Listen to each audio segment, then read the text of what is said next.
एक शख्स दो दो शादियां करता है मगर उसके बावजूद भी उसे संतान सुख की प्राप्ति नहीं होती। उसके बाद वो यतीम खाने पहुंचता है और वहां से एक सुंदर सी गुड़िया सी बेटी को गोद ले लेता है, उसे अपने घर पर लेकर आता है, उसे बहुत अच्छे से पढ़ाता लिखाता है, उसकी बहुत अच्छे से परवरिश करके उसे बड़ा करता है। और उसके बाद में जब वो बेटी जवान हो जाती है तो अपने बॉयफ्रेंड के साथ मिलकर उस पिता की हत्या कर देती है और उसके छोटे छोटे टुकड़े करके पानी में बहा देती है। दरअसल यह पूरा मामला 2 दिसंबर 2019 मायानगरी मुंबई का है।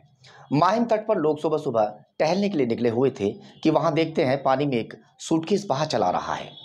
लोग उसे देखने के लिए इकट्ठा हो जाते हैं और उस सूटकेस को बाहर निकाला जाता है। बाहर निकालने के बाद जैसे ही सूटकेस को खोला जाता है, उसे देखने के बाद कई लोगों की चीख निकल जाती है। उसके बाद में पुलिस को सूचना दी जाती है। पुलिस से बताया जाता है कि सूटकेस के अंदर एक बॉडी है जो छोटे छोटे पीस में बटी हुई है। पुलिस मौके पर पहुंचती है। पुलिस शव को कब्जे में ले लेती है और उसे पोस्टमार्टम के लिए भेज देती है। मगर पुलिस को इस कत्ल का खुलासा करना एक चुनौती जैसा था। पुलिस सूटकेस की तलाशी लेती है और उस तलाशी के दौरान 2-3 उसमें कपड़े निकलते हैं जिसमें शर्ट भी होती है और उस शर्ट पर एक टैग लगा हुआ था जिसके जरिए से वो टेलर के पास पहुंचती है। पुलिस ने जब टेलर से पूछताछ की तो टेलर ने उस शर्ट को पहचान लिया और उस टेलर ने बताया कि यह शर्ट बेनेट रेवोलो नाम के शख्स की है और उसने उसका एड्रेस दे दिया। उसके बाद जब पुलिस एड्रेस पर पहुंचती है तो उस घर पर ताला लगा हुआ था। पड़ोसियों से पूछताछ की जाती है। पड़ोसी कहते हैं कि 2-3 दिन से इस घर का ताला लगा हुआ है। इस घर में एक बाप और उसकी बेटी रहते हैं, मगर ना बेटी का पता है ना ही पिता का। पुलिस छानबीन में जुट जाती है। पुलिस किसी तरह से पड़ोसियों से मृतक की बेटी का नंबर हासिल करती है और उसके बाद में उस लड़की को और उसके बॉयफ्रेंड को हिरासत में ले लिया जाता है। कड़ी पूछताछ की जाती है और कड़ी पूछताछ में वो दोनों टूट जाते हैं। जो उस लड़की ने बताया उसके बाद पुलिस के पैरों तले भी जमीन निकल गई। लड़की का नाम आराध्या पाटिल उर्फ रिया है, जिसकी उम्र अभी 19 साल है और उसके बॉयफ्रेंड की उम्र अभी 16 साल है।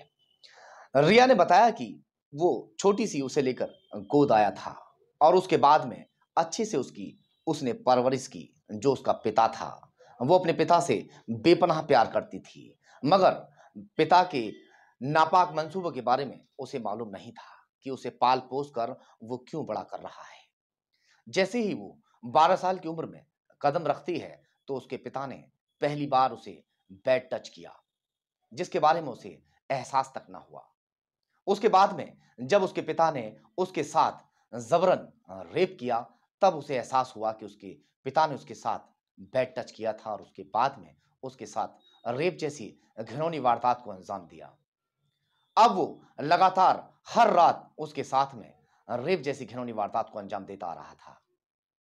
वो किसी तरह से उसके चंगुल से बचकर निकलना चाहती थी, मगर वो निकलने भी नहीं देता था। रिया एक तरह से कैदियों जैसी जिंदगी जी रही थी। उसी दौरान एक लड़का उसके टच में आ जाता है। वो उससे प्यार कर बैठती है और उसे अपनी पूरी दास्तान बताती है कि किस तरह से उसके पिता ने उसे कैद करके रखा हुआ है।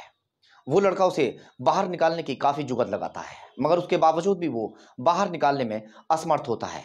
फिर वो लड़का अपने दोस्त का सहारा लेता है। वो तीनों बात करते हैं।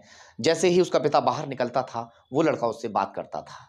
अब तीनों मिलकर उस राक्षस पिता को मौत की नींद सुलाने का प्लान बना लेते हैं और जैसे ही बेनेट रेवेलो घर में एंट्री करता है उस पर चाकुओं से ताबड़तोड़ वार करना शुरू कर देते हैं और उसकी सांस निकल जाती है।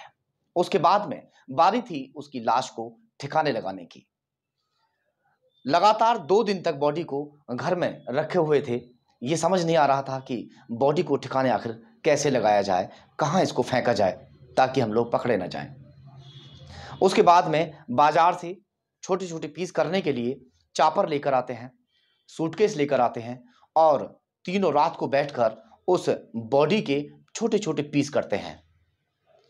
कुछ बॉडी के पीस सूटकेस में भर दिए जाते हैं और कुछ बॉडी के पीस पॉलीथीन में भर दिए जाते हैं और उसके बाद में सूटकेस को समुद्र में फेंक दिया जाता है और जो पॉलीथीन में उसके बॉडी के पीस थे उसे दूसरी जगह फेंक दिया जाता है। रिया ने यह भी बताया कि उन्हें बॉडी के पीस करने में बड़ी दिक्कत हो रही थी, तो उस दौरान जो चापर है उसको गैस चूल्हा जलाकर गर्म किया गया, दहकाया गया। जो पूरी तरह से दहक गया तो जो हड्डियां हैं वो आसानी रही उसे काटने में। तब जाके कहीं उसके पीस हो पाए। फिलहाल तीनों आरोपी जेल में है।